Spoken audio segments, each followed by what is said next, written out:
এমাহৰ মূৰত গুৱাহাটীৰ পৰা ঘৰলৈ ৰাওনা হৈছিল ধ্ৰুৱ। নিশাৰ সাজ একেলগে খাম বুলি পত্নীক ভাত ৰান্ধি থবলৈ কৈছিল, কিন্তু নিয়তিৰ পৰিহাস ঘৰ নাপালেগৈ ধ্ৰুৱ তালুকদাৰে। ঘৰ পাবলৈ 10 মিনিটমান সময় থকাত ধ্ৰুৱৰ বাহন গৈ পৰিলগৈ পুখুৰীত। বাহনৰ পৰা ওলাব নোৱাৰিলে ধ্ৰুৱ। বাহনতে থাকি গ'ল 2 বছৰীয়া সন্তানৰ বাবে নিয়া বিস্কুটৰ টোপোলা। ইপিনে পত্নীয়ে ৰান্ধি বাঢ়ি এমাহৰ মূৰত স্বামীৰ লগত এসাঁজ খাম বুলি ৰৈ থাকিল। আনফালে পুখুৰীত বাহনৰ ভিতৰত পৰি ৰ'ল ধ্ৰুৱৰ মৃতদেহ। নিশা হোৱা হেতুকে দুৰ্ঘটনাৰ কথা কোনোৱেই গম নাপালে। পুৱাহে ৰাইজে ধ্ৰুৱৰ বাহন দেখিবলৈ পালে আৰু তাৰ পাছতে লাগে হাহাকাৰ। ধ্ৰুৱ তালুকদাৰে গুৱাহাটীৰ চানমাৰীত দোকান দি পৰিয়ালটো চলাই আছিল।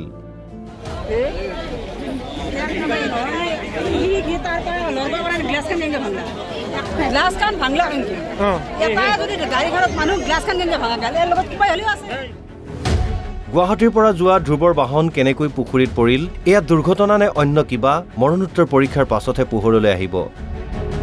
ধ্ৰুৱ তালুকদাৰৰ অকাল মৃত্যুত পশ্চিম নলবাৰীৰ অন্তৰ্গত চাৰাবৰী গাঁওখনত এতিয়া শোকাকুল পৰিৱেশ। সন্তানৰ থুনুক থানাক মাত ওলোৱাৰ সময়তেই পিতৃয়ে অজান দেশলৈ গুচি যোৱা ঘটনাই ম্ৰিয়মান কৰি তুলিছে সকলোকে। ৰাতি প্ৰায় 4টামান বজাত মোক লোক এটা ফোন গেল। ফোনটো যোৱাৰ পিছত আমাৰ নিপল দাস তেওঁ ফোন কৰিছে যে এনেকৈ গাঁৱৰ পশ্চিমে ফিচাৰীত মানে গাড়ী এখন পৰি আছে। তাৰপিছত মই স্থানীয় আমাৰ শোলমাৰা আৰক্ষী চকীৰ লগত যোগাযোগ কৰিলোঁ। তেখেতসকল লগ আহিল। তেখেতৰ লগত আহি চাংজি হৈ গাড়ীখন এনেকৈ পৰি আছে। তাৰপিছত আমি ৰাইজৰ সহযোগত প্ৰথম মানে ৰছী লাগে আমি টানাৰ চেষ্টা কৰিলোঁ, মৰিলোঁ। তাৰপিছত আমি ট্ৰেক্টৰ আনিলোঁ। ট্ৰেক্টৰেদি গাড়ীখন উঠোৱা গেল। পিছত গম পালোঁ আমাৰ গাঁৱৰ পশ্চিমৰ খেলুৱা গাঁৱৰ যুৱক, তেওঁ গুৱাহাটীত ব্যৱসায় কৰে, হোটেলৰ ব্যৱসায়। কি নাম তেওঁৰ? ধ্ৰুৱ তালুকদাৰ। এই দুৰ্ঘটনা আগতে ঘটিছিল। 2টা মৃতদেহ ওলাইছিল, আগতে এজন মহিলা আৰু এজন চাৰাবুৰীত আছিল গোবিন্দ কৃষ্ণ। এইটো এক্সিডেণ্ট যেনে লাগে। এক্সিডেণ্ট নহয়, এই পথৰ কাৰণে কিবা ঘটিছে নেকি, ভাবে নেকি? ৰাস্তাটো এইটো বিপদজনক হৈ আছে। ওচৰত ফিচাৰীবিলাক আছে, ওচৰত ফিচাৰীবিলাক উন্মুক্ত হৈ আছেতো, সেইকাৰণে অলপ বিপদজনক হৈ আছে গাড়ী মটৰৰ কাৰণে। সেইটোৱে অসুবিধা আৰু ৰাস্তাটো লাগে। নলবাৰীৰ পৰা চন্দন শৰ্মাৰ report, Assam live 24 NB news.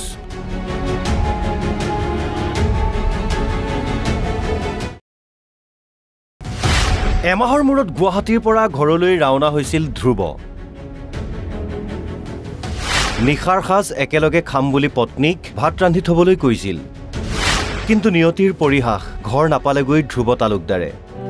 ঘৰ পাবলৈ 10 মিনিটমান সময় থকাত ধ্ৰুৱৰ বাহন গৈ পৰিলগৈ পুখুৰীত।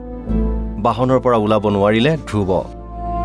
বাহনতে থাকি গ'ল 2 বছৰীয়া সন্তানৰ বাবে নিয়া বিস্কুটৰ টোপোলা।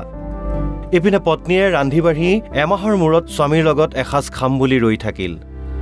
আনফালে পুখুৰীত বাহনৰ ভিতৰত পৰি ৰ'ল ধ্ৰুৱৰ মৃতদেহ। নিশা হোৱা হেতুকে দুৰ্ঘটনাৰ কথা কোনোৱেই গম নাপালে। পুৱাহে ৰাইজে ধ্ৰুৱৰ বাহন দেখিবলৈ পালে আৰু তাৰ পাছতে লাগে হাহাকাৰ। ধ্ৰুৱ তালুকদাৰে গুৱাহাটীৰ চানমাৰীত দোকান দি পৰিয়ালটো চলাই আছিল।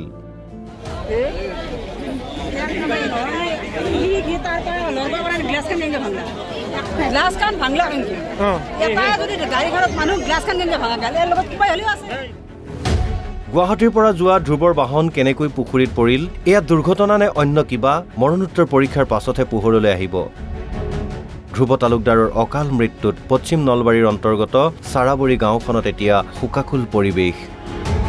সন্তানৰ থুনুক থানাক মাত ওলোৱাৰ সময়তেই পিতৃয়ে অজান দেশলৈ গুচি যোৱা ঘটনাই ম্ৰিয়মান কৰি তুলিছে সকলোকে।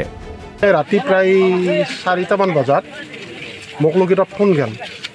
ফোনটো যোৱাৰ পিছত আমাৰ নিপল দাস তেওঁ ফোন কৰিছে যে এনেকৈ গাঁৱৰ পশ্চিমে ফিচাৰীত মানে গাড়ী এখন পৰি আছে।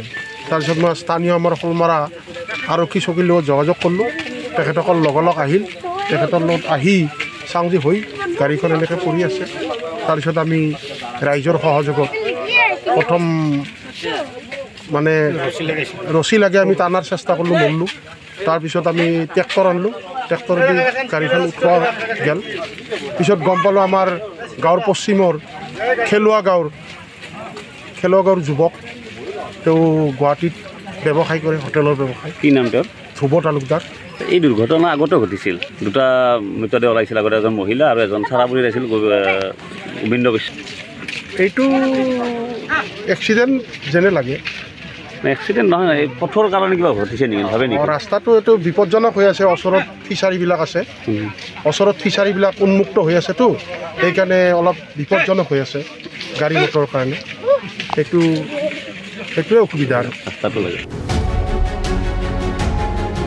নলবাৰীৰ পৰা চন্দন শৰ্মাৰ report, Assam live 24 NB news.